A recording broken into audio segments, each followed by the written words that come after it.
It's a beautiful day in Huntington Woods here in Metro Detroit, 22 degrees. We got snow on the ground, snow falling. A great day for fixing cars. In my last video, you saw I sold my Jeep. The guy who bought it, really cool guy. You can follow his restoration of the Jeep on his YouTube channel, CB Rebuilds. That's CB Rebuilds. And he already has 2 videos posted there of him bringing it home, and he's begun some work on it already. So I encourage you to follow that. So he and I were IMing earlier today, and he asked if I have any new projects, and I said, yeah, of course I do.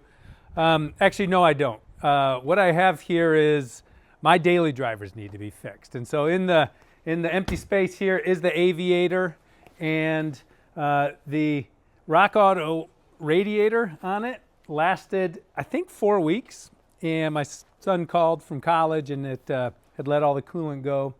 And so we had that towed home again.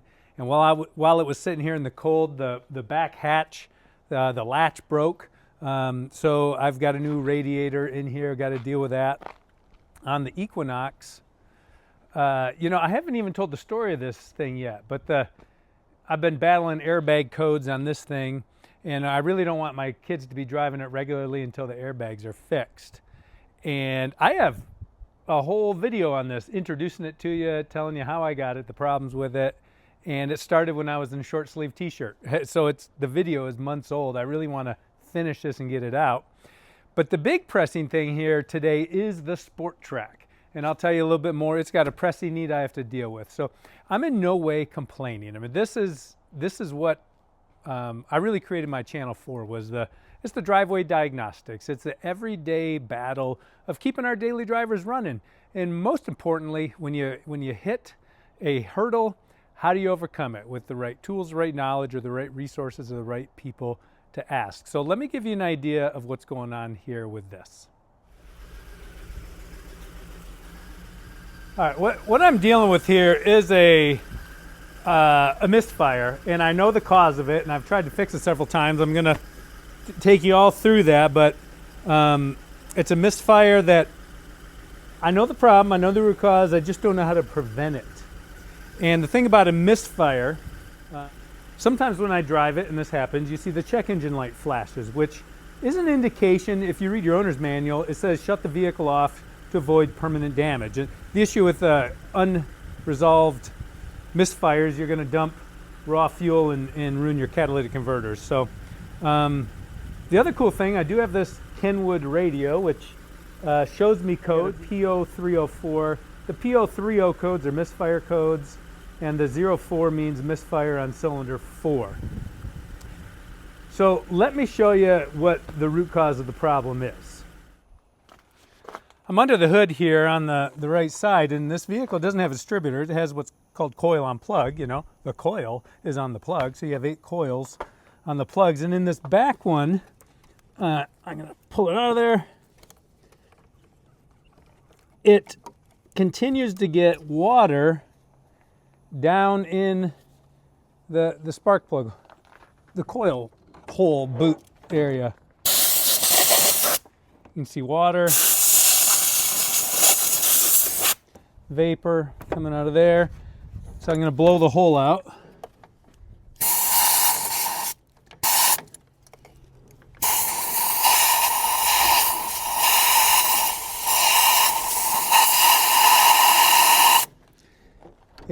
So it happens, and when we get a lot of rain, or when I go through the car wash, I end up with water in there, and then you get a misfire, and I got to blow it out. So I've tried several things to mitigate it. One, the water comes down here. The seal on this cowl, it gets all dried up, so I replaced that. The water comes through these actual clips right here. It comes through that clip hole and drips right down there. I actually built this eaves trough. Look at this thing. I built an eaves trough to channel the water, so if it is going to come, it's going to divert it. And I don't get water on the cylinder 8 anymore down in there. It's always cylinder 4. So this obviously is not doing its job. Water's coming down the windshield and getting into that hole. So as I say, I'm able to fix it from time to time, blow the water out, but I have not found a permanent fix. So what I realize I need to do is pour water down the windshield and see the path that the water is getting on here. And the good thing is I didn't have that idea until it's 22 degrees out. So, but there's no time like the present. Let's do it. Let's pour some water down here and find out how it's getting to that hole. I'm back. Got my bucket of water. I made it a little warm. I don't know why, but you don't want it hot because this windshield's cold. I don't want to crack it. So let me adjust the camera angle so you can see what's going on. So I zoomed in and I turned the lighting up so you can see. Could you do me a favor? And I'm going to pour this. I might not be able to see the water dripping. If you start seeing water drip, could you shout? Because I want to know. You got to shout loud because you're far away. As soon as you start seeing water, because I can't see it. Do you see water yet?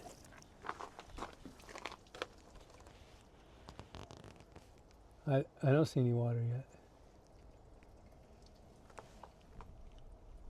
Okay, I'm just gonna pour a lot. Remember, if you see water, shout for me.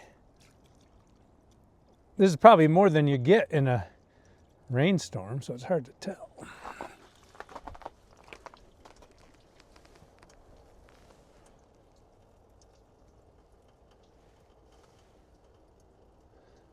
I don't see any water yet dripping into this compartment. I mean, maybe the hood's got to be down.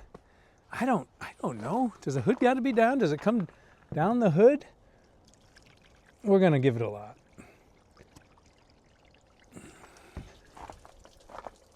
I see water coming into my eaves trough, and I see it dripping out that farther in. You can't see that. It's actually filling my...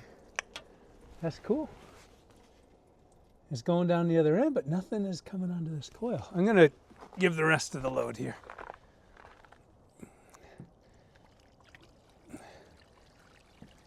Well, not quite the rest, but it's filling my eave trough. Now, why didn't I do this in June? It's good to see where it's dripping down there because I don't want to produce rust or have it dripping on some electrical connector or something. I don't see anything coming in this area.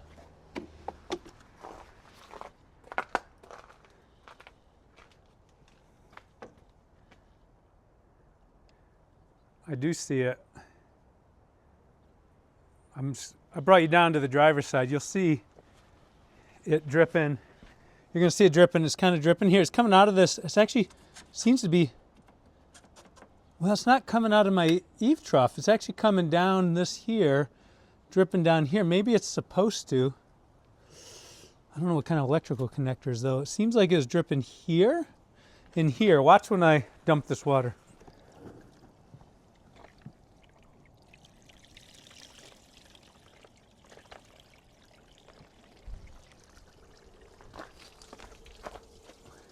Well, you can see a lot down there, and it's coming out this end of my eave trough over here.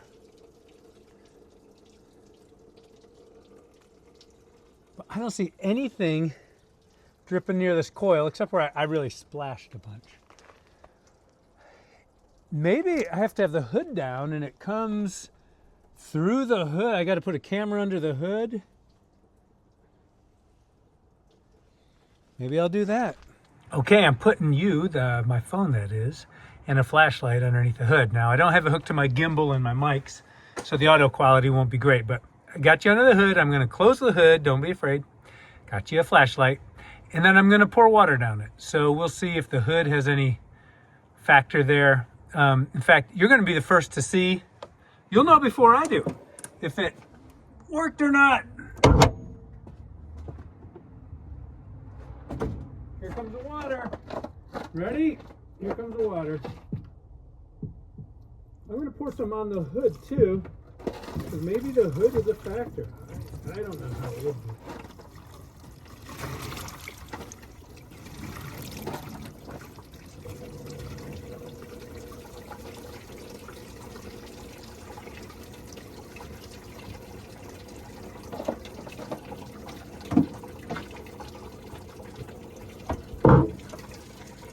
Did you see anything?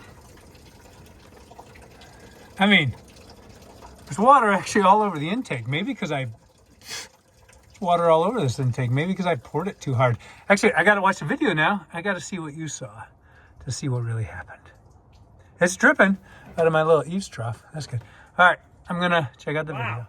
That was like a gully washer. I cannot believe how much water came through there. You should have been shouting right away because should let me know about that. Anyway, if we look under here, I think that this seal, I mean, it looked like the water was just coming right over top of this seal. Now I poured two things. I poured a lot of water, and the hood wasn't latched, so this might not have been as tight as it needed to be. But if you're going through the car wash, you are going to get a lot of water at once, including blowers and all that stuff. So it seemed like the water came right over here, right onto the intake. And I don't know if this is supposed to seal against the hood, and it's not. Just over time, it gets flattened. So I think what I'm going to do is not just temporarily. I'm going to dry this off really good, and I'm going to put another weather stripping, just a stick-on weather stripping that I have. Well, of course, the water's frozen now. I'm going to put it on top of this just to try and create a better seal here, for the next few months and see if it improves the performance at all. So I dug through the top of my toolbox here where all good things live, and I found 3 types of seals to choose from. This one I think is too thick. It's spongy. I could actually cut it. It's kind of spongy, and I don't know what that's for. This one is thick, and it's not super spongy. I'm afraid it will overly compress, and I think it's just too bulky. I like this one here. It's called a small window seal. There's actually what I use to seal that cowl panel, the front edge. I'm going to take scissors and cut it down the middle. I like it because it's really spongy, so I think it'll be form-fitting to the hood and to the existing seal. And again, I'm just going to put it on there, and I'll see, for a few months as I drive it, does the problem recur? Because I actually have to take this coil out and blow the water out. Well, every time it rains hard for a few days, I've got to do it. So it could be once a month, could be more frequently, but this will give me an idea if I stopped that water. So I just did a little gut feel on how long should it be so that I get full coverage in that area. I'll just cut it down. I only need one side of this. I'll just cut it down the middle here. I have to blow this hole out again. I probably dumped a quart of water in there. Who knows? Oh my goodness.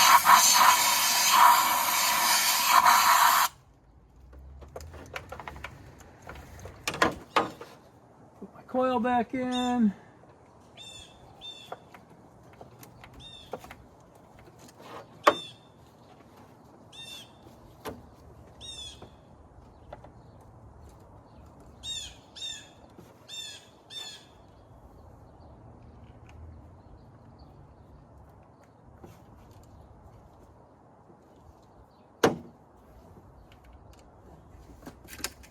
I've gotten so good at doing this because there's times I gotta, before I head out for work, gotta pop the coils out and blow them out, because otherwise you're driving down the road with a misfire and a flashing check engine light. Bad situation all around. Wiped the ice off the seal as much as I could. I don't know how well it's going to adhere, but once we slam the hood anyway, it'll hold it in place.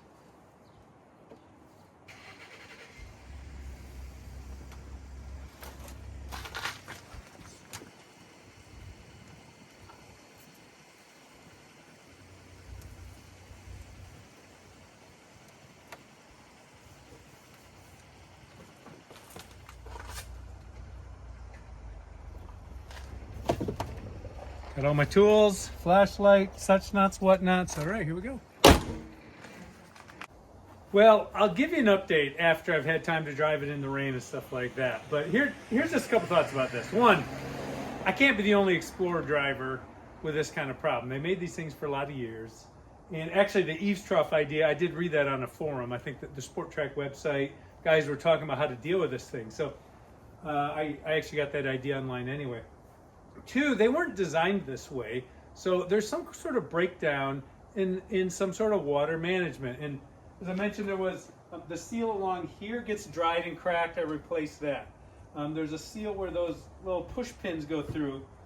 There's a seal there that I replaced. Now the seal along the top of the hood. So they wouldn't have done this from the factory. So between seals drying out, getting compressed, causing an issue. What I had never done before is poured water down it with a camera under the hood. So I've been band-aiding it here for a couple years, honestly, without properly diagnosing it until you and I did it together, you know, seeing that water is actually flooding over that seal. So we'll see where it goes. And if it is managed well, maybe I need a new seal on there or just beef up that seal. But hey, again, that's the day-to-day work of just maintaining your own fleet here and keeping things going without spending an arm and a leg. So I hope you enjoy that. Hope it empowers and inspires you to tackle your projects as well.